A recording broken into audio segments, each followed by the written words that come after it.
When I taught elementary school, I have to say that most of my kids worked well in class. I like the practice of the 1-minute manager to catch them doing something good and compliment them. I'd love to tell them, "You did a good job." But with the older kids, sometimes there would be that student who turned in a paper that he clearly did not work well on. It was filled with erasures, crossing out, and writing again. And it wasn't a draft, it was the final copy. Then when I'd look at his work, I'd look at him and say, "Is that your best job?" And he'd look sheepish and say, "No, Mr. Daniels." And I'd have him do it over again. I've told you some about the Sinaiticus, the book that changed Bible believers into Bible doubters, almost overnight, starting in the 1860s. I've told you about the perfectionist, Scribe D. But now I'm going to show you another reason why I believe Sinaiticus is not the document the experts have made it up to be, simply by letting you see it for yourself up close. Then ask yourself, was that their best job? You'll be amazed at what you find out. Ready? Hi, I'm David Daniels from Chick Publications. First, listen to this scripture about the sacrifices to the Lord, which are supposed to be perfect and without blemish. Malachi 1:8. "And if ye offer the blind for sacrifice, is it not evil? And if ye offer the lame and sick, is it not evil? Offer it now unto thy governor. Will he be pleased with thee, or accept thy person, saith the Lord of hosts?" Now let me ask you a simple question. If you were offering your very best to the emperor, what would it look like? In Codex Sinaiticus, the story of the world's oldest Bible, David Parker wrote, "It has been claimed that the Codex may even have been written at the emperor's express command. The reason for this is a passage in Eusebius's Life of Constantine." And he quotes the Emperor Constantine's command to Eusebius back in the early 300s AD. Listen to these words. "We make known to you that you are to commission 50 volumes, which are to be bound in leather, easy to read, and for convenience portable. They are to be written by craftsmen who are both calligraphers and used to working accurately. They are to be copies of the divine scriptures, which you well know must be available for reading in church." At the end of all this, Eusebius wrote, "Thus the emperor instructed. Action immediately followed word, as we sent him 3s and 4s in curiously worked bindings." Listen to those parts very carefully. Constantine commanded 50 volumes, made how? To be bound in leather. 2, easy to read. 3, portable. 4, written by craftsmen who were, get this, calligraphers, artistic writers, and used to working accurately. Remember that. 5, copies of the divine scriptures, and 6, available for reading in church. I could use another vlog just to take this apart, but let me just summarize the juicy parts. Many people have said the Sinaiticus was one of those 50 copies.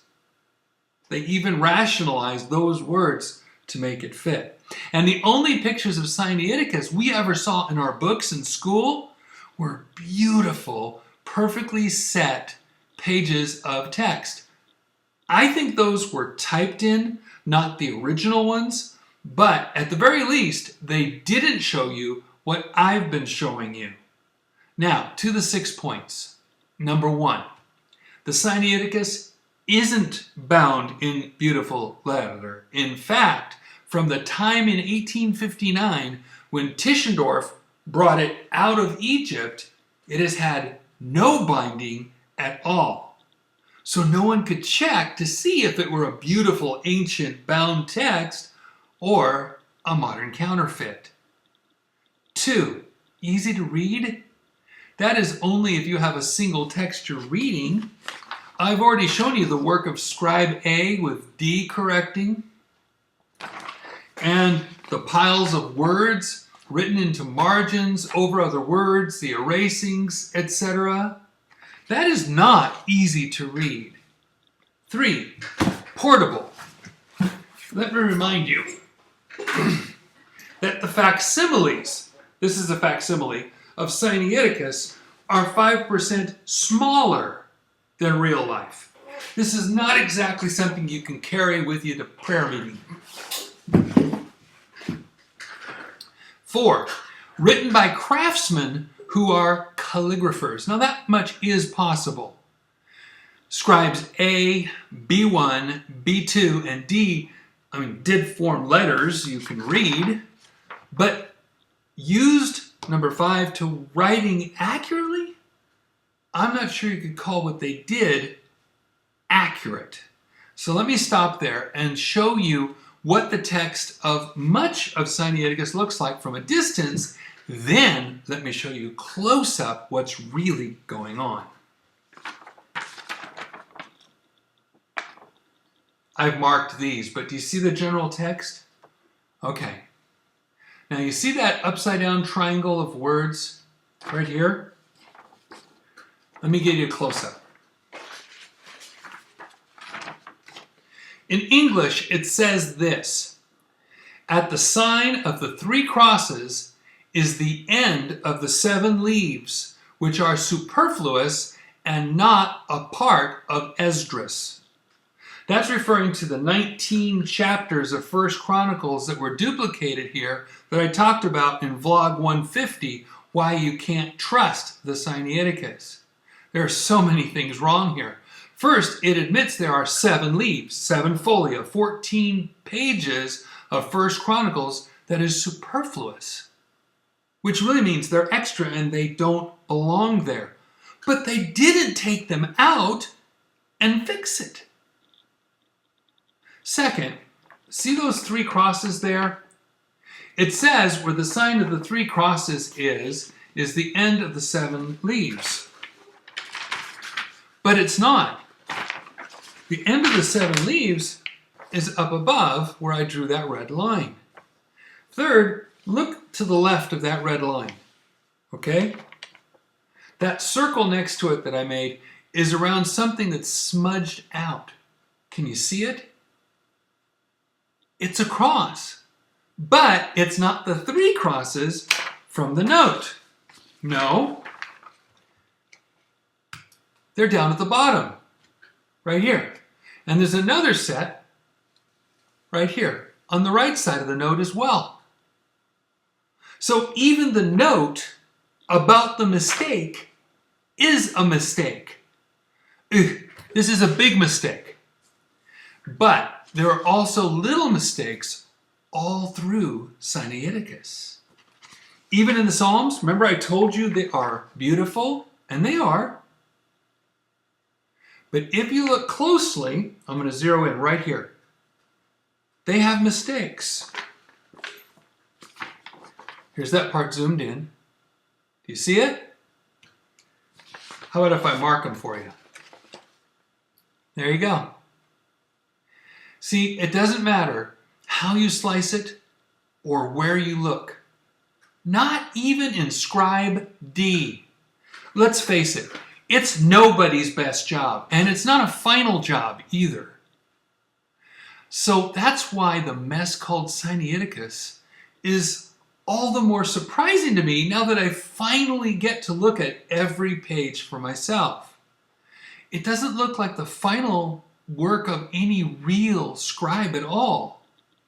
It looks more like a messy term paper in the middle of corrections.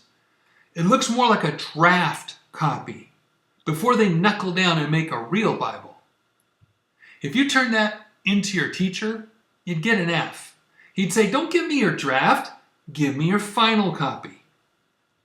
I don't think anymore that Sinaiticus was one of Constantine's 50 Bibles. So why is Sinaiticus in that messed up condition? That gets into my theory, and that's for another vlog. But in the meantime, aren't you glad? You can simply trust what God put in plain sight. We have God's preserved words, which we have in English in the King James Bible. It's easy to read, it's portable, it's beautiful, it's accurate, and best of all, it's Scripture. Every word of it. God bless you and have a wonderful day.